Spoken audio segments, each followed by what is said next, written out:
Łostowmy polityka. Przyjeżdżam na adresa klienta, zatitołek, doczkołek pora minutek i uzaj zatitołek. Myślołek, że klient się rozmyślił i wróca się.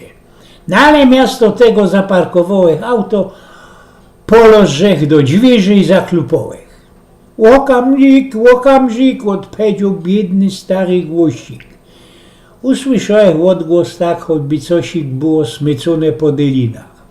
Po dłuższej pauzie rozewrzyły się drzwi stoła, przede mną nisko na oko 90-letnio starecka. Miała nasia farbisty klajd i staromodny chód z przypniętym szlajerem.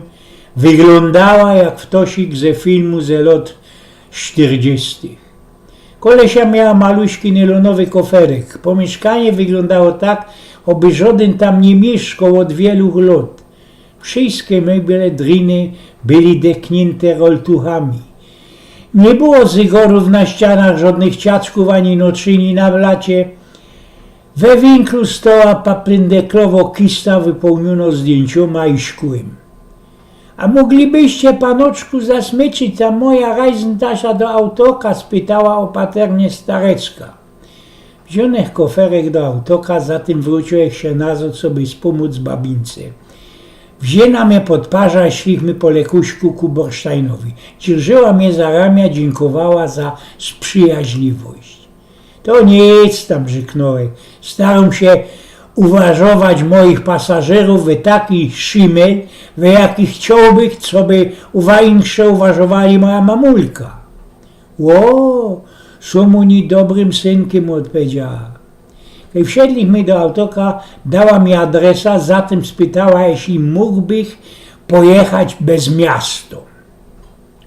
To wiedzą oni, nie ma najkrótsza droga, odrzeknął jak wartko i zaszaltrował jak cyler opłaty. Ło, nie mam nic naprotiv temu, rzekła, nie uwiją mi się nikaj. Jeżel na drodze ku hospicjum. Kuknął jak w Rikspiegel, jej modre oczy błyszczeli, szkleli się. Nie mam żadnego we familii, ciągła łagodnym głosem. Doktor godo, co nie ostało mi za tera. Wyszaltrowałem cyler. Kerędy miszują się oni, paniczko, jechać. We spora godzinach kajzowaliśmy po mieście, pokazała mi budynek, kaj kiedyś robiła jako naszlejgerka, windziorka. Jechaliśmy bez okolica weker i żyli jako modopora.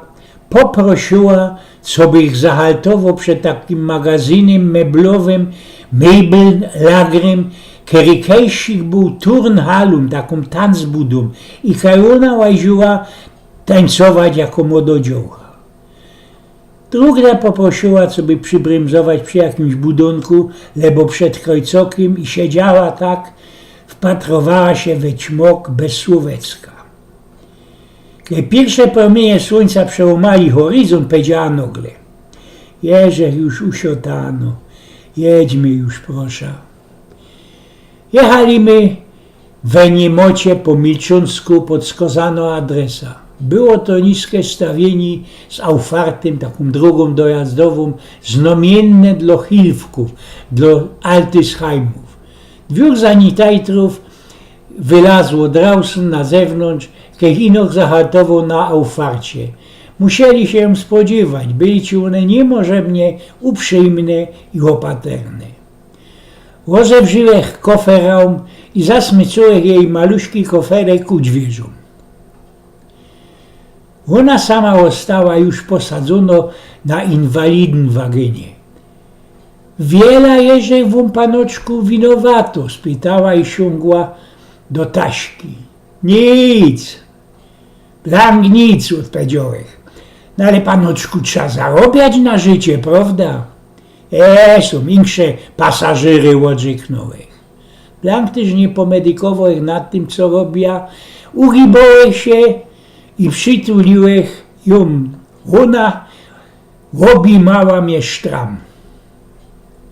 Dołeś, człowieku, starowince, pora chwilek uciechy. Festelnie dziękuję. Uściskołech łonych gościej wartko wielożej. Za mną zawarli się dźwierze i był ci to dźwięk, taki klang na zicher zawieranego życiu. Tego razinku przedpołednia nie brałech już żadnych pasażerów. Jeździłech bez stylu po mieście zatracony we myślunkach. Co eźli do tej babinki posłany byłby bucowaty sołoński szoferok, lebo jaki poszczelony, kiedy chciałby jak najgipci mieć śluz swojej szychty. Co kejby nie podlos bych ku dźwierzom, lebo ino za titą rósł i zarozki odjechał. Kiedy dakterowski o tym medikuja, nie miarkuja, jeśli zrobił coś ich ważniejszego we całkiem moim żywobyciu. Co my przecież uzależnione od poszukiwania ekscytujących trefów, zdarzeń, pięknych chwilków, w którymi staramy się wypełniać nasze życie. Za tyle jednakowo szykowniste chwilki mogą się przytrafić nam blank ci niespodziewanie, nieoczekiwanie, opakowane we to, co niektórzy mogą mianować rutyną albo szprymą.